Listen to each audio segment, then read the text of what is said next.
안녕하세요. 상생문화연구소 연구원 문계석입니다. 오늘 이 시간에도 지난주에 이어 화이트헤드의 과정철학 본 강의를 시작하도록 하겠습니다. 본 강의를 위해 화이트헤드 철학의 대권위자로 알려진 문창옥 교수님을 이 자리에 모셨습니다.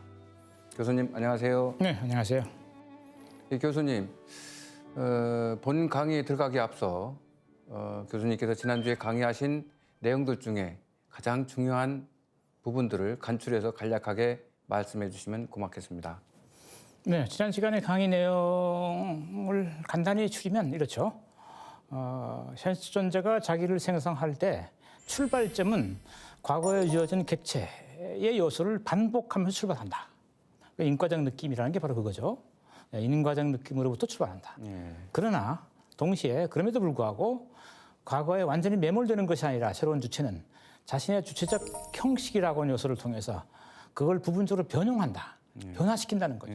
그럼으로써 과거와 달라지는 새로움의 역량을 발휘한단 말이죠. 그래서 창조적인 자기 생성을 한다. 뭐 이런 얘기가 주요 핵심 논제였다고 할 수 있겠습니다. 그렇다면은 현실적 존재들 중에 과거에 매몰돼서 새로움을 창출하는데 능력이 다소 떨어지는 존재가 있는 반면에 그 창조적 역량에 따라서 새롭게 창출될 수 있는 존재들이 있다. 그렇다면 인간의 경우에는 어떤 존재들로 구성되어 있다고 보시는지요?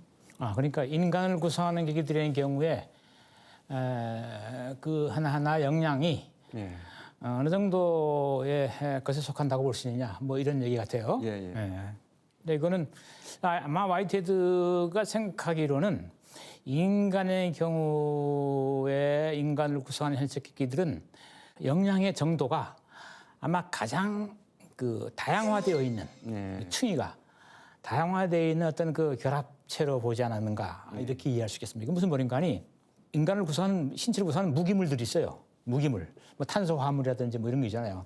뭐 황화화물이라든지 이런 것들은 자연 속에 존재하는 그런 하나의 무기물들이에요.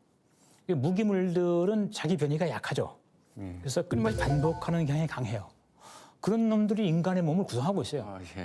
그런 점에서 자연의 아주 밑바닥에 속하는 그 창조성밖에 지니지 못하는 그런 존재들이 인간을 구성하고 있어요, 사실은. 그러니까 동시에 인간은 훨씬 더 강력한 창조력을 갖고 있는 것들도 있어요. 인간의 세포의 뭐 자기 생성이라든지 이걸 훨씬 더 강력한 일탈을 하고 있어요. 그래서 세포가 한쪽으로 죽어나가지만 새로운 걸 만들기도 하고 말이죠. 뭔가 소화기관으로 뭔가 주어지면 그걸 다양한 화학 작용을 거쳐가지고 새롭게 영양소를 바꿔내기도 하고 그런 점 상당히 창조적이죠. 그러니까 주변 여건에 매몰되지 않는다는 얘기예요. 아주 복잡하게 이루어져. 근데 그보다 더 한 단계 올라가면 제가 지난 시간에 잠깐 예를 들었지만 인간의 의식 중추를 구성하는 계기들은 훨씬 더 자기 창조적이에요.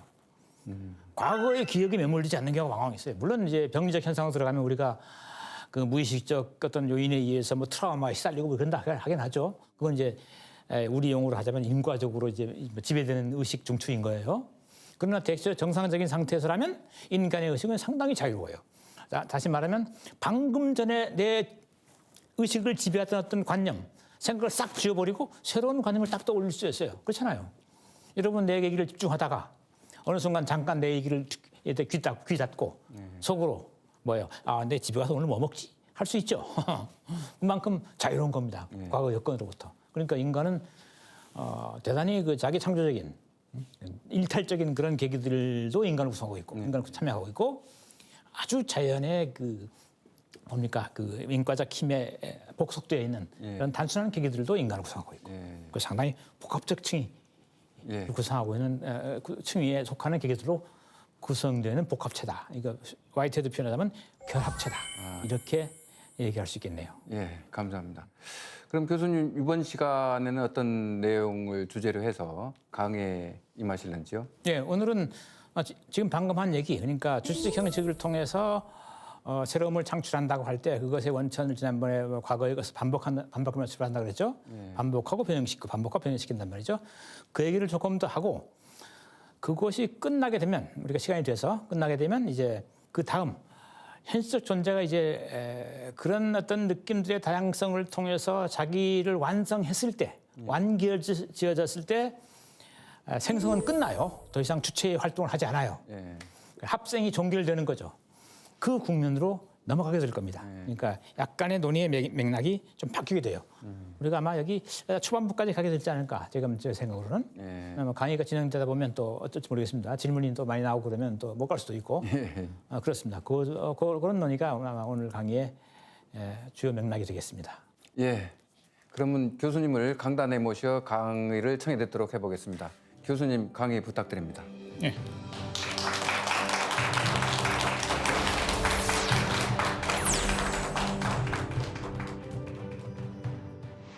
네.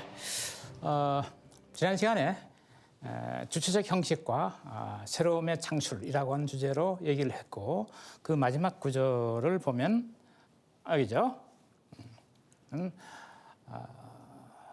이걸 어떻게 이제 전문 용어로 설명하느냐? 그러니까 앞선 계기의 여건을 그 주체적 형식과 함께 반복한다. 그래서 일종의 에너지 형태의 전달이단 말이죠. 그러나 제가 지난 시간에 잠깐 여기다 덧붙였듯이 그 전달의 형식은 조금 달라진다. 주체에 의해서. 그래서 새로운 것이 된다. 물론 이때의 새로움의 정도는 계기마다 각기 다를 수 있다. 무기물을 구성하는 계기들은 과거에 복속되고 그것이 주된 특징이 되고, 또 유기체 또는 생명체를 구성하는 계기들은 과거로부터 일탈 또는 새로움의 창출에 좀 더 큰 영향을 가지고 있다. 이렇게 볼 수 있다라는 얘기를 했었어요. 자, 그래서 오늘은 이거에 이어서 두 번째, 12번째 문장입니다. 제 2절에 봅시다.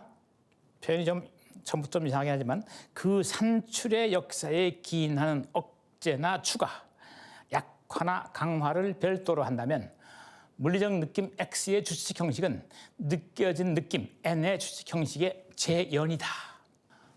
X라는 느낌의 주체적 형식은 느껴진 느낌 N의 느낌의 주체적 형식을 반복한 것, 재연하는 건 반복했다는 얘기예요. 다시 연출했다 그 뜻이에요. 리이넥션 해가지고 재연했다는 말은 바로 그 의미입니다. 그런데 조건절을 보면 그 산출의 역사, 그 생겨나는 과정에서 생겨나는, 기인하는 억제나 추가, 그러니까 다운시키는 거예요. 이거 중요하지 않은 걸로. 추가하는 건 이걸 강화시키는 거예요. 그러니까 그 다음 얘기가 바로 반복되고 있죠. 약화나 강화 같은 말입니다. 그걸 별도로 한다면 재해다 이거죠. 근데 그걸 별도로 할 수는 없다는 얘기가 포함되어 있는 거예요. 그래서 이게 항상 포함된단 말이죠. 물론 정도의 차이가 있어요.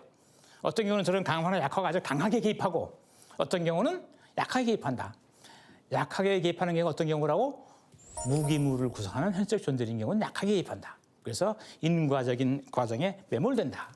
반대로 유기체를 구성하는 그런 계기들의 경우에는 약화나 강화가 주축을 많이 개입한다. 그래서 끊임없이 달라지는 그런 성향을 보여준다. 그런 얘기입니다. 그러나 기본적으로는 재현이다 말이죠. 출발은 재현이다. 반복하는 거다. 그런 얘기입니다. 그래서 주체적 형식은 그 자신의 원초적 요소들 외에도 객체적 여건이 지니고 있는 패턴의 재생을 항상 포함하고 있다. 여기 보면 원초적 요소라는 말이 조금은 잘못된 표현이에요. 원래 원어는 오리지널,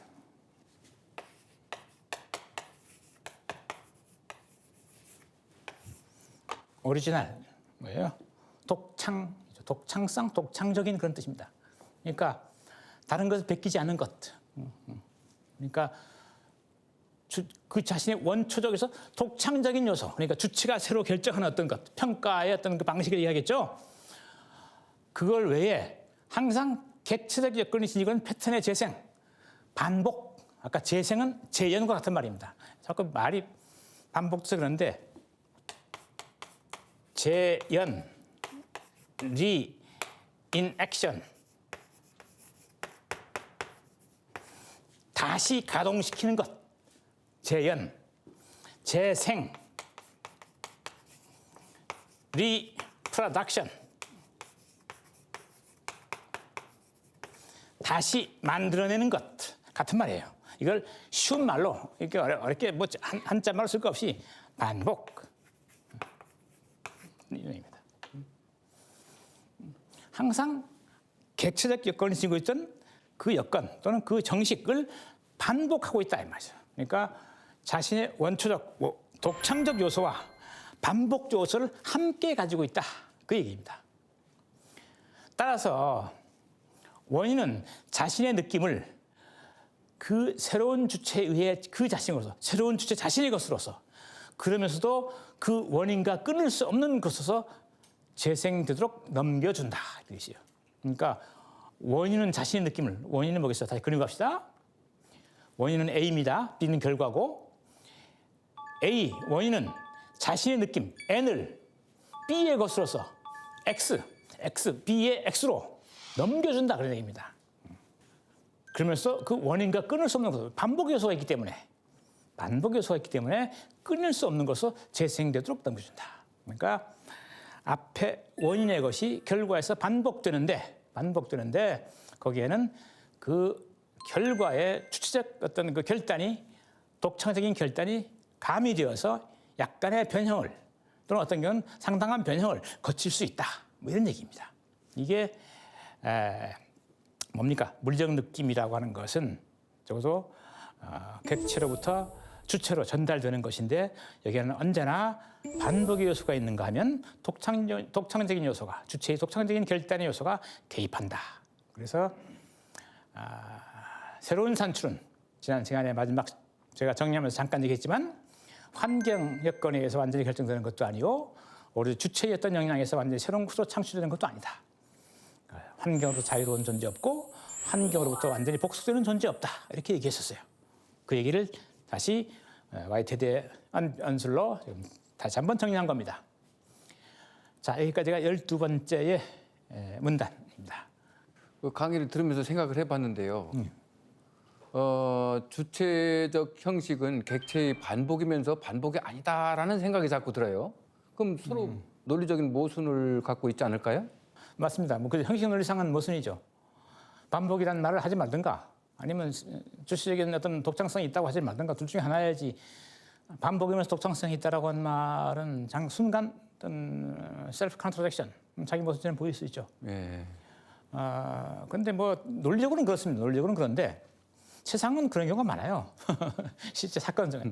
그러니까 반복의 요소가 있고 동시에 반복에서 벗어나는 요소가 있고, 실제 세상이 그렇다는 겁니다. 실제 우리가 살고 있는 세상이 그렇다는 거죠. 그러니까 단순히 말장난의 어떤 그런 지평이 아니라, 그러니까 순수한 형식 논리의 그 차원이 아니라 실제 세상은 그런 형식 논리에 의해서 부착되지 않은 어떤 그런 측면이 있단 말이죠. 그래서 동일하면서 동일하지 않다. 이거 어떤 경우에 있을 수 있나? 같으면서 같지 않다. 야, 이게 말이 좀 이상하죠? 같으면서 같지 않다. 이건 근데 말은 이상하지만 실제 한번 적용해 보세요. 여러분 자신에게 한번 적용해 보세요. 여러분 자신에게 어제의 나와 오늘의 나 다르죠. 같은가요? 완전히 같지는 않죠. 그럼 완전히 다른가요? 완전히 다르지도 않죠. 이런 걸 우리는 같으면서 다르다 그러는 겁니다. 그러니까 뭐 이걸 조금 풀었으면 부분적으로 같고 부분적으로 다르다. 그거를 같으면서 다르다. 반복이면서 다르다. 같은 말입니다. 근데 이게 현실적 계기라는 게 다 그렇다는 거죠. 현실적 계기가 자기를 생성할 때, 만들어낼 때 그 출발점이 어디냐? 주변에서 주어진 거예요. 그걸 일단 수용합니다. 하고 거기에 완전히 주어지는 그 수용의 요소에 완전히 함몰해버리면 반복 요소가 강해지는 거고, 그걸 함몰되지 않고 그걸 요리조리 비틀어가지고 자기만의 고유한 색채를 입혀서 만들어내면, 자기를 만들면 뭡니까? 그만큼 새로운 게 되는 거죠. 창조적인 게 되는 거고. 그러나 거기에 완전한 단절은 없다 말이죠. 완전한 복속도 없고, 과거에 완전히 복속되는 존재도 없고, 또 그것도 완전히 그와 무관하게 자기를 만들어내는 그런 존재도 있을 수 없다 말이죠.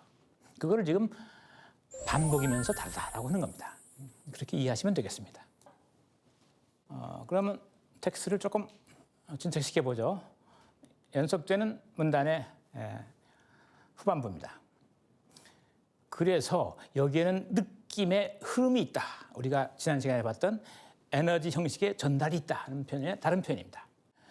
그런데 그때의 재현은 완벽한 것이 아니다. 우리가 방금 말한 데에서 상당히 역점을 두어 설명한 거죠. 느낌은 그 여건과의 관계에 있어서 항상 새롭다. 여건에 비춰보면 항상 새로운 거다. 물론 새로움의 정도는 다양할 수 있어요. 그러나 새롭단 말이죠. 왜냐하면 그 느낌의 주체적 형식은 비록 그 여건에 대하여 항상 재생적 관련을 갖는 것임에 틀림없지만, 다시 말하면 그 여건에 비추어 보면 그 여건의 부분을 재생하고 있다라고 하는 것은 틀림없지만, 그 여건에 의해 전적으로 결정되는 것은 아니기 때문이다. 그 여건에 완전히 매몰되어 있지는 않기 때문이다 말이죠. 자, 이건 아까 우리가 누차 한 얘기를 지금 여기서 화이트의 언어로 지금 요약한 겁니다. 자, 뭐 별로 그렇게 궁금한 거 없겠죠?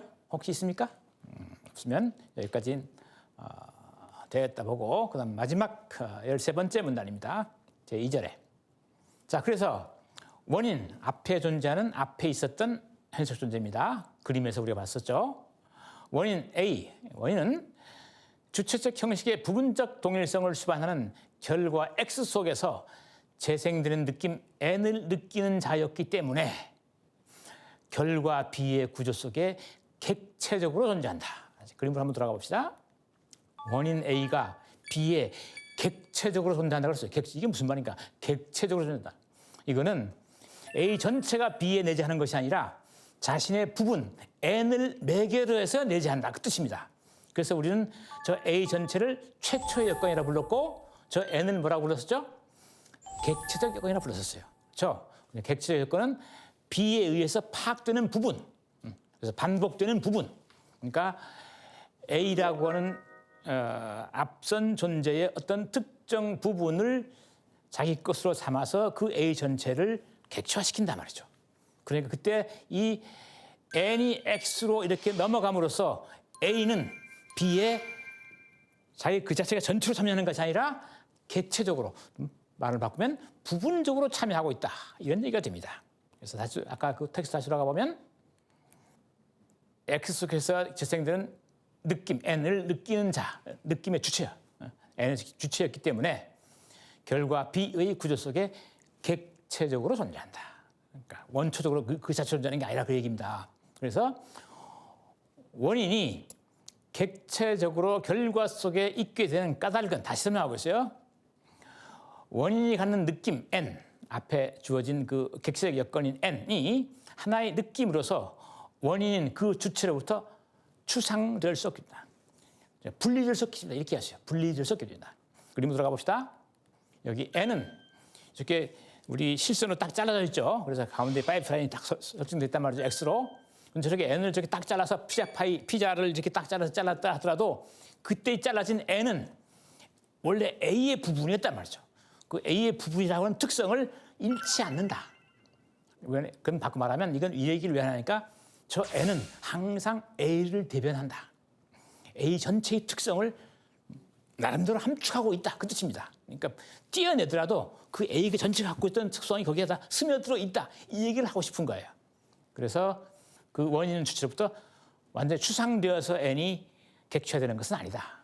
언제나 N은 그 원인이 되는 주체 전체, 즉 A 전체의 부분으로서 적어도 그 객체화된다. 이런 얘기를 하고 있습니다. 다시 넘어가는 거죠. 자, 여기까지가 느낌과 느낌의 방식인 주체적 형식, 그리고 그 주체적 형식을 통한 새로움의 창출, 새로움의 산출이라고 하는 논의를 진행시키는 구절이 되겠습니다. 자, 혹시 여기까지. 근데 교수님, 예. 원인과 결과의 문제에 대해서 질문을 하나 드리겠는데요. 현실적 존재의 생성은 다른 어떤 현실적 존재를 원인으로 해서 나온 어떤 결과가 되겠죠. 그렇다면 거기에서 연속성이 형성이 되는데, 그러한 원인과 결과의 문제와 그 전통적으로 생각하는 그 원인과 결과의 이 문제는 어떤 차이점이 있나요? 그러니까 우리가 전통 철학에서 인과관계라고 하는 게 있죠. 인과관계라는 게 있죠. 그러니까 예컨대 뭐 돌멩이를 쥐고는 유리창을 향해서 힘껏 던지니까 유리창이 어떻게 되겠어요? 깨지죠. 그래서 돌멩이를 던진 행위는 원인 행위이고 유리가 깨진 행위는 결과 사건입니다. 그러니까 사건으로 치자면 원인 사건과 결과 사건. 이건 상당히 이제 아주 이상화된 통속적인 사례이겠는데, 근데 화이트가 이 모델을, 이런 감각 세계에서 적용되는 이런 인과관계의 모델을 미시적 세계에다가 적용하고 있는 거예요. 그런데 말이죠. 우리가 흔히 인과관계 그러면 적어도 일반적인 과학이라든지 뭐 사회학이 됐든 뭐 자연과학이 됐든 일반적인 의미에서 인과관계 그러면 그래서 흔히 자연과학적 추리를 인과적 추리라고 해요. 인과적 추리. 인과적 설명 또는 인과적 추리. 그러니까 어떤 특정 원인과 특정 결과 B 사이에 어떤 정형화된 관계를 고정해 놓고 이제 A라고 하는 사건을 우리가 보면 그 다음에 뭐가 일어난다? B라고 하는 사건이 반드시 일어난다. 이걸 법칙화합니다. 자연과학은 이걸 찾는 거예요. 이걸 찾으면 이걸 일반적인 표현이기 때문에 모든 사태, 유사사례에 적용할 수 있는 거예요. 그러니까 뭐 비가 오면 땅 젖죠. 비가 오는 사건은 원인 사건이고 땅 젖는 건 결과 사건이에요. 아주 소박하게. 비가 오면 예외 없이 땅이 젖어요. 그러겠죠. 원인과 결과 사이에 필연적인 연관이 있어요. 그런데 화이트는 이걸 약간 비틀고 있어요.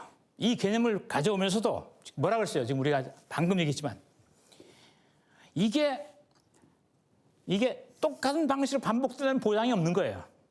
왜냐하면 원인 사건에 의해서 결과 사건이 완전히 결정된다 안 된다. 결정된다 안 된다. 화이트의 경우에 안 된다. 왜? 주체적 형식이 개입하기 때문에 새로운 존재가 이 원인을 변형시킬 수 있기 때문에.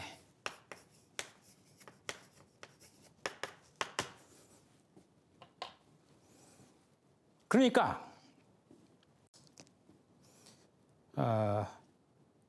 우리가 사람을 실험 대상으로 해서 뭐 A, B, C라는 사람을 세워놓고 어떤 요리를 이렇게 앞에 이렇게 제공해요. 한번 시식해봐라. 반응이 똑같을까요? 아닐까요? 똑같은 경우도 물론 있을 수 있어요. 그러나 사실 엄밀히 말하면 똑같은 경우는 없어요. 왜냐하면 다 미각, 취향 다 다르기 때문에. 그죠? 그러니까 조금씩 달리 이건 맛이 괜찮네요. 또 한 사람은 이거 대단히 맛있는데 또 어떤 사람은 이거 과거에 먹었던 건 못한데 할 수 있죠. 원인은 똑같은데 결과가 다를 수 있어요. 이게 인간적 사건에서 벌어진 비일비재가 벌어진 사실입니다. 그렇죠? 그러니까 원인에 의해서 결과가 결정되지 않은 경우가 왕왕 있단 말이죠. 근데 자연과학은 이걸 무시합니다. 그렇게 해버리면 인과적으로 설명할 수가 없어. 법칙이 세워지다도 이 법칙을 적용해서 A와 같은 사건이 이런 A가 떴단 말이죠. 그럼 B를 필연적으로 예측할 수 있어야 되는데 이게 안 된다 해버리면 과학적으로 설명할 수 없잖아. 다음 무슨 일이 일어날지. 그렇지 않겠어요? A라는 사건이 있는데 그 다음에 그 사건과 연관된 결과 사건 B가 정형화돼서 확정돼야 되는데 이게 확정이 안 됐다 그러면 A라는 사건이 일어났다고 해서 우리가 반드시 B라는 사건을 추론할 수, 인과적으로 설명할 수 없단 말이죠. 그러니까 그럼 자연과학은 그렇게는 할 수 없다. 그래서 자연과학은 이런 식의 변형을 최소화하고자 합니다. 최소화하고자. 이걸 최소화해서 만들어낸 가장 이상적인 세계상이 바로 근대의 기계론적 유물론입니다. 이 세계는 기계다. 물질 입장으로 든 기계다. 철저하게 인과적으로 돌아간단 말이죠. 그러니까 원인값만 알면 결과값은 전부 다 계산될 수 있어요. 원인에서 결과가 다 계산된단 말이죠. 그래서 그게 19세기까지 지배했어요. 서양의 과학적 트렌드를 지배했어요. 19세기 중반에 오면서 이게 무너져요. 이게 아닌 것 같다. 더구나 그 세계 속에 들어가면 인간이 설 자리가 없어. 인간이 설 자리가. 이렇게 변형을 시키는 자율성을 가진 주체의 존재가 설 자리가 없어요. 그 세계는. 우리가 기계 속에서 우리가 부속품이라고 한번 생각해봐요. 세계가 기계고 우리가 그 속에는 부속품이라고 생각하면 우리가 뭐 자유롭게 할 수 있는 게 있겠어? 기계의 전체적인 구조에 따라서 우리가 움직여야지. 그런 세계를 꿈꿨던 시절이 있었어요. 오래전 얘기 아니야. 찍히 한 150년 전 얘기예요. 그때까지만 해도 과학자들은 세계를 그렇게 생각했어요. 철저하게 인과의 법칙에 의해서 설명했던 세계, 지배된 세계 말이죠. 와이트는 이거를 거부하는 겁니다. 물론 이런 것이 지배적인 존재의 층위가 있어. 이런 인과적 설명이 대체로 완벽하게 타당하진 않아요. 왜냐하면 얘기했지만 이게 미세하더라도 비록 무기물의 세계에서도 이런 변형이 일어난다고 보기 때문에 완벽하게 법칙에서 지배되는 세계는 없어요. 화이트데이에는. 그러나 대체로 이런 법칙의 지배를 따르고 있는 것처럼 보이는 세계가 있어요. 그건 무기물의 세계입니다. 흔히 말하는 물리적 존재, 순수한 물리적 존재의 세계라면 상당 부분 성공해요. 이런 설명이. 여기는 변형의 요소가 미미하기 때문에, 또 설령 변형이 일어나도 상당히 규칙적으로 일어나기 때문에, 그래서 아까 지난번에 얘기했지만 반감기 같은 걸 예측할 수 있는 이유가 그래요. 변형이 일어나도 변형 자체가 규칙적이에요. 그래서 이 법칙적 설명이 가능합니다. 그러나 살아있는 세계의 생명의 세계로 오면, 유기물의 세계로 오면 한참 어려워져요. 여러분, 의학이 어려운 이유가 어디겠어요? 의학. 이것 때문에, 변형 때문에, 특수성 때문에. 인간의 신체가 그렇게 기계적이지 않단 말이에요. 기계적이면 쉽지. 자동차 공학 하듯이 말이죠. 부품 싹 갈아 끼우면 되잖아. 고장나면. 그게 안 되는 게 인간 아니겠어요? 왜 그런가? 그 부속품이 하나같이 자율성, 독특한 독창성을, 오리지널리티, 독창성, 변형성, 창조성을 갖고 있기 때문에 그렇단 말이죠. 그래서 화이트헤드는 물리과학의 세계에도 부분적으로 타당성을 인정하는 동시에 살아있는 존재의 세계 또한 충분히 그 영향을 펼치는 허용이 가능한, 영향이 발휘가 가능한 그런 세계를 꿈꾸고 있던 겁니다. 그래서 반복과 일탈을 동시에 인정하고 있는 거예요.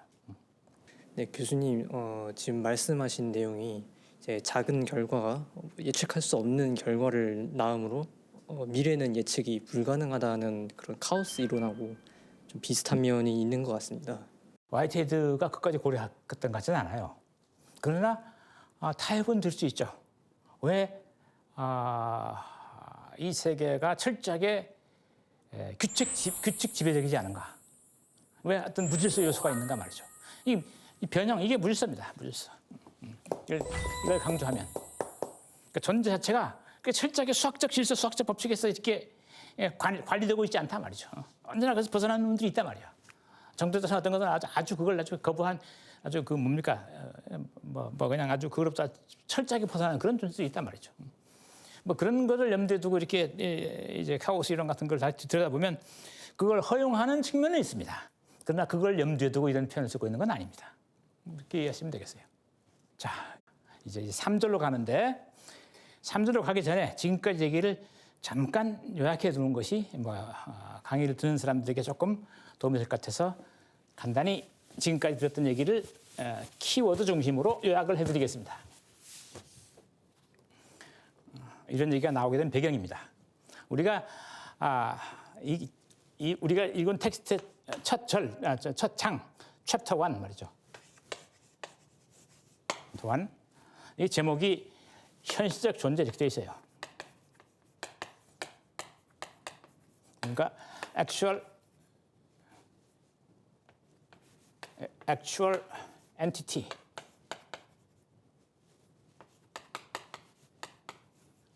현실적 존재 이렇게 있어요. 이 장의 첫 번째 절 1절이 현실적 존재예요.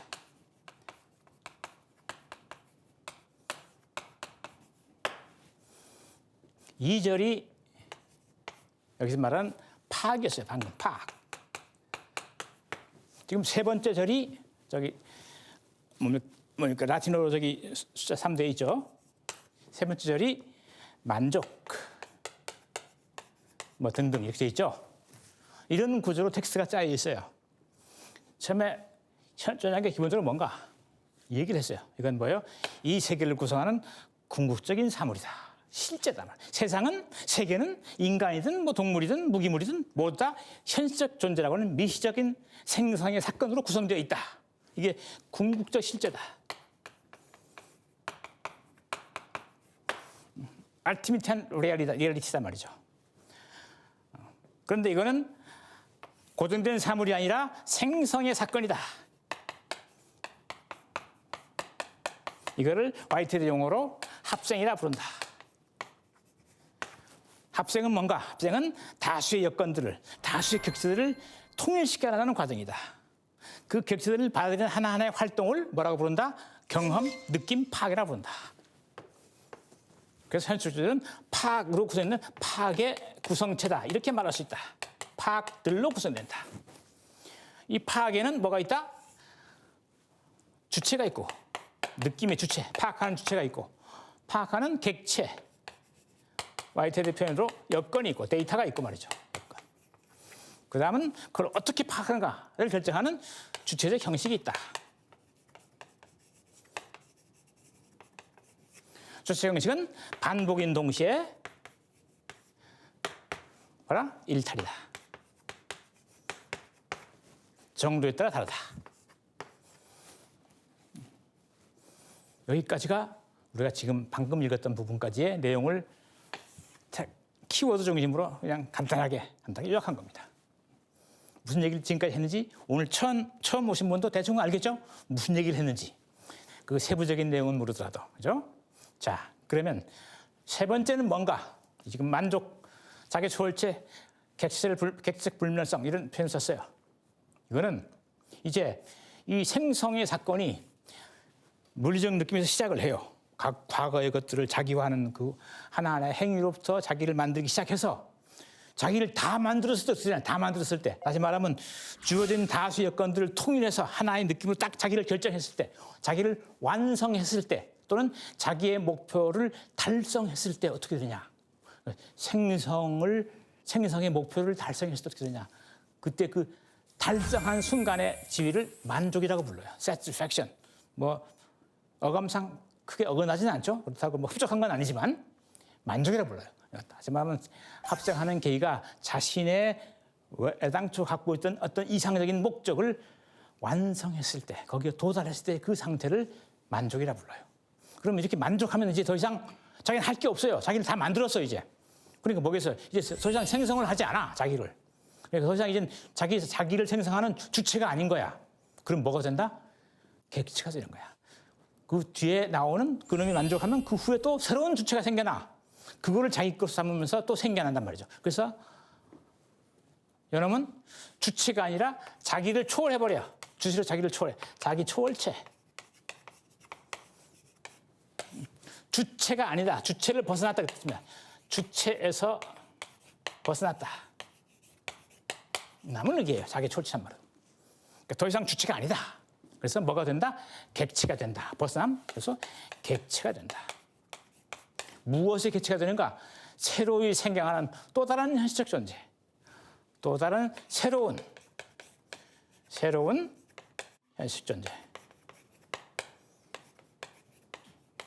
존재에 대해서 객체가 된단 말이죠. 그런데 이때 이 객체적으로 살아남은 이 존재는 더 이상 주체로서 현실 세계에 존재하지 않지만 앞으로 앞으로 생겨날 모든 사건, 모든 주체의 생성의 조건이죠, 조건. 이건 사라지지 않아요. 일단 이렇게 자기를 생성한 놈은 과거로 밀려나지만 그 과거의 사건은 현재 속에 없을 뿐이지 사라지는 건 아니다. 멸하는 것은 아니다.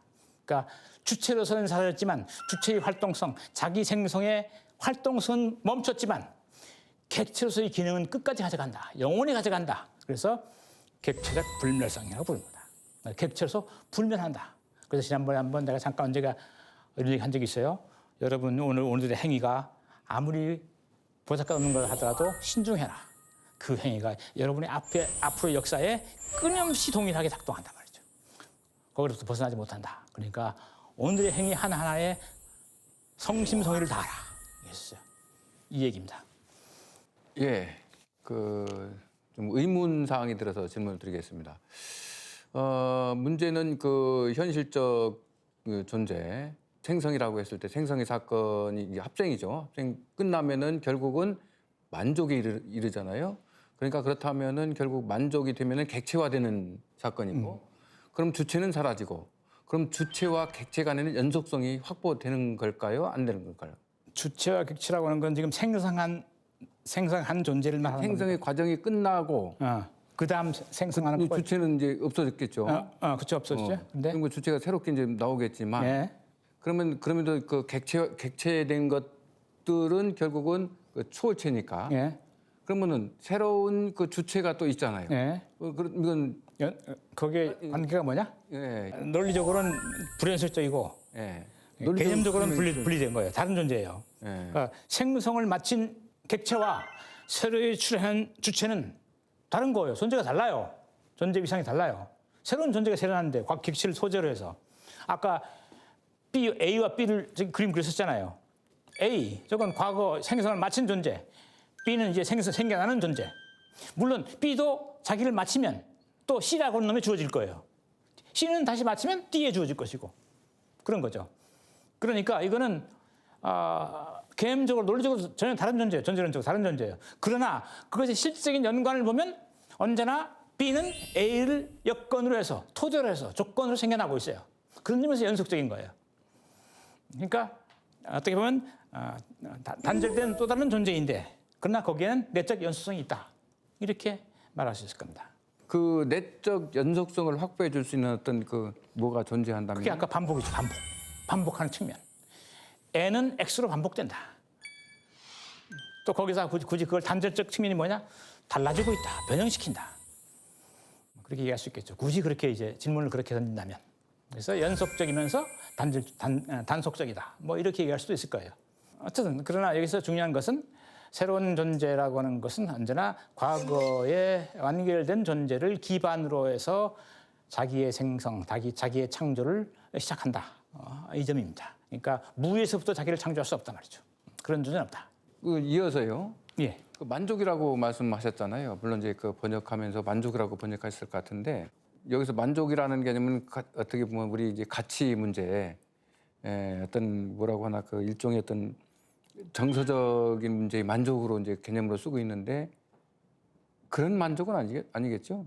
그러니까 유비적으로 이해하시면 됩니다. 그러니까 부분적으로 그런 것에 참조를 하고 있는 표현입니다. 그러나 그것으로 다 끝나지 않는 아까 마치 우리가 인과관계라고 하고 똑같아요. 전통적으로 인과관계라는 개념을 화이트가 차용하되 그걸 약간 변형시켜 써서 풍부한 의미를 쓰죠. 그렇죠?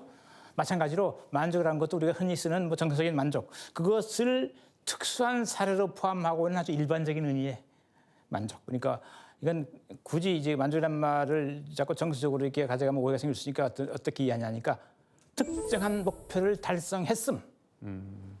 그걸 의미하는 겁니다. 예. 그 실체적인 의미는 특정한 목표, 특정한 이상을 현실화했음, 실현했음. 그 의미를 만족이라는 표현을 쓰고 있는 거예요. 그래서 우리가 신이 일반적으로 쓸 때 감정적으로도 만족으로도 그런 거죠. 뭔가 이제 꽉 채워졌단 말이죠. 내가 뭐 기대하던 게. 그래서 만족한다 그런 거 아니겠어요. 그런 의미를 존재론적으로 일반화해서 어떤 이상적인 목표가 달성되었다. 그 순간을 만족이라 쓰고 있는 겁니다. 그래서 유비적인 의미라고 이해하세요. 유비적으로. 자, 이제 그래서 이렇게 파악까지 했어요. 넘어가서 이제 만족, 자기주체적 기체 불멸이 뭔가. 다시 말하면 생성을 이제 마감하는 국면으로 넘어간 겁니다. 여기서 생성이 시작되어 가지고 그 내부를 들여다보고 이제 마지막 마감하는 국면. 그러니까 우리가 이 그림을 이렇게 하나의 원으로 그리면 이 샤번이라는 사람이 했듯이 이렇게 원으로 그리면 이렇게 단순 물리적 느낌, 인과적 느낌을 느껴서 이걸 끊임없이 이렇게 다수의 것들을 이렇게 종합해서 말이죠. 이렇게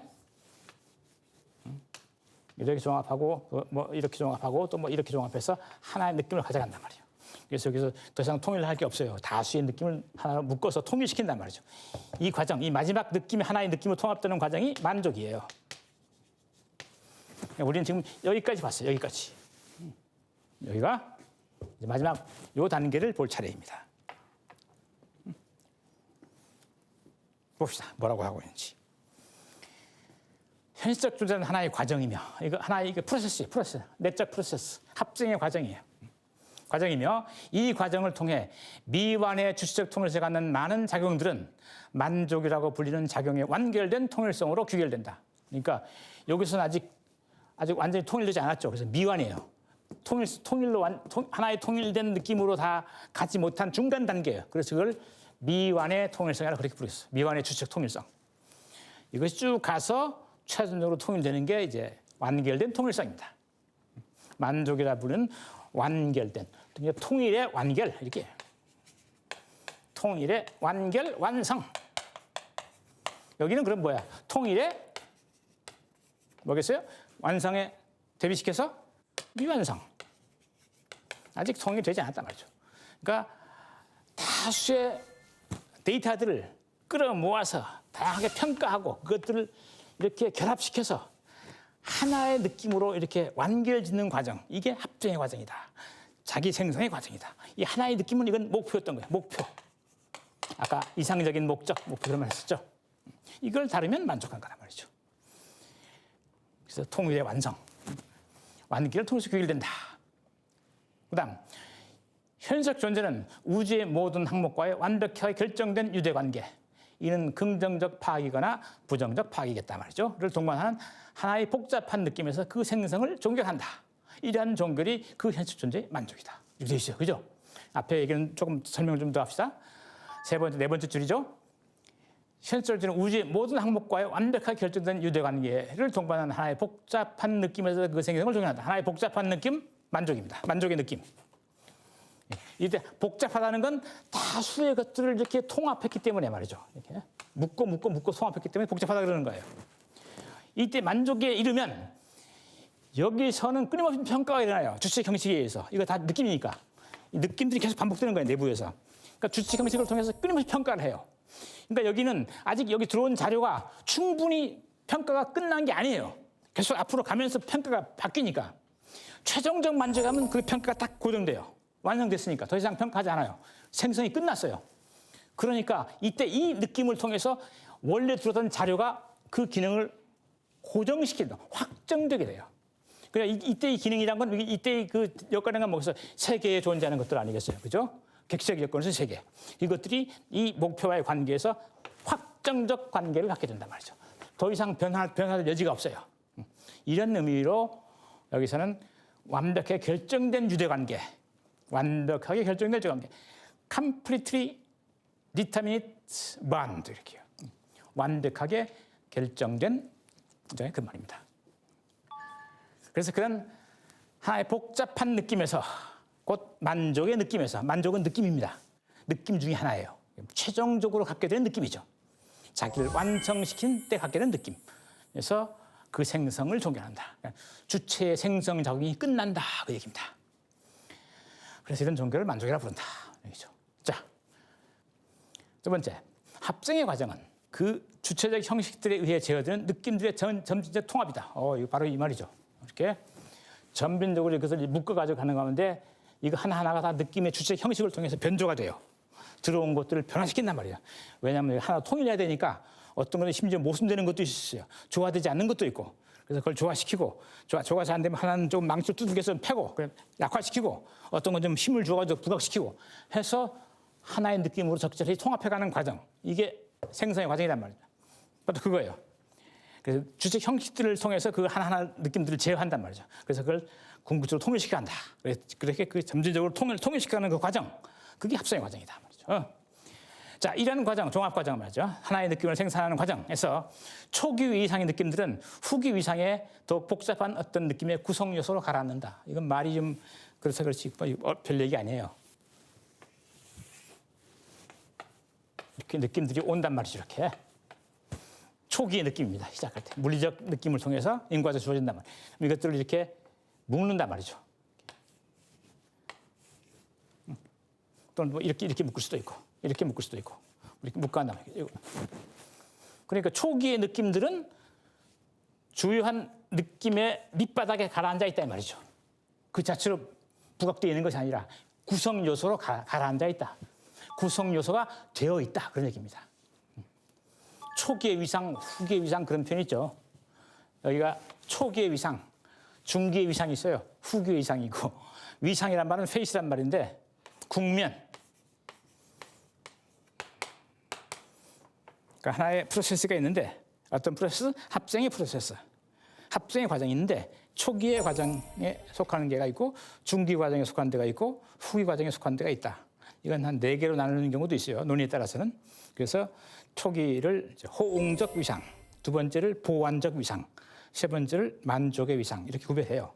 뭐 굳이 이건 나눌 수도 있고 더 나눌 수도 있고 덜 나눌 수도 있는데 어쨌든 이렇게 과정이라는 건 한 번에 이루어지는 것이 아니라 어떤 국면을 거친다는 말이죠. 처음 국면은 반복하는 국면이 강하고 갈수록 점점 더 통일시키기 위해서 변형시키는 기능이 더 이제 작동을 하게 되겠죠. 그래서 따라서 각 위상은 하나의 복합적인 만족이 달성되는 최종 위상, 만족 위상에 이를 때까지 그 새로움의 요소를 추가한다. 그러니까 여기 하나하나에게 여기 온 것은 여기 와서 새로운 게 다 추가된단 말이에요. 갈수록 하나하나의 위상에서 새로움이 추가되는 과정이란 말이죠. 주체적 형식을 통해서 변형시키는 과정이다. 이렇게 이해하시면 되겠습니다. 최초에 주어진 생경한 자료를 주체적으로 평가해서 변형시켜 나가는 과정이란 말이죠. 그래서 최종적으로 통일시킨다. 이 얘기입니다. 이와 같은 느낌의 통합 과정은 느낌의 구체적 통일성, 만족이 달성될 때까지 진행된다. 같은 말입니다. 그래서 합성의 과정이라는 게 결국 뭐냐? 다수의 것을 받아들여서 순차적으로 종합해가는 거예요. 그것들을 순차적으로 한꺼번에 와락 묶는 게 아니고 순차 종합하는데 이것들이 서로 조화가 잘 안 되면 하나를 조금 약간 뒤로 미루고 하나는 앞으로 당기고 또 어떤 경우는 심지어 뭐 처음부터 아예 배제해버리고 또 그러는 가운데 이것을 비틀어서 이렇게 옮겨 놓는 가운데 서로 잘 조화되도록 조정해 간단 말이죠. 그 조정을 거듭해가지고 최종적으로 하나의 느낌으로 조정해내면 그게 만족이다. 원래 그게 그 합성의 목표였다 이런 얘기입니다. 그러니까 목표를 달성한 거다 말이죠. 그래서 그때의 국면을 최종 국면을 만족이라 부른다. 이렇게 만족하면 이제 그다음 무슨 일이 벌어질까? 다음 시간에 하겠습니다. 네, 교수님 강의 말씀 잘 들었습니다. 그럼 교수님 다음 시간에는 어떤 내용을 중심으로 강의하실 계획인가요? 예, 다음 시간에는 이 얘기, 만족의 얘기를 조금 더 하고 만족이라고 하는 것이 궁극적으로 어떤 가치를 갖는 것인지 적어도 생성의 국면에서 그걸 조금 더 이제 텍스트를 쫓아가서 보고 그다음은 그렇게 만족이라고 하는 것이 달성되었을 때 그다음은 그렇게 만족한 존재라고 하는 것이 어떤 존재적 지위로 올라가는가 그리고 그것이 생성에서 어떤 역할을 하게 되는가 뭐 이런 얘기를 조금 더 구체적으로 이른바 자기 초월체 또는 객체적 불멸성이라는 두 키워드를 중심으로 아마 순차적으로 다루게 될 것입니다. 예, 잘 알겠습니다. 그럼 오늘 강의는 이것으로 마치도록 하겠습니다. 교수님 감사합니다. 예.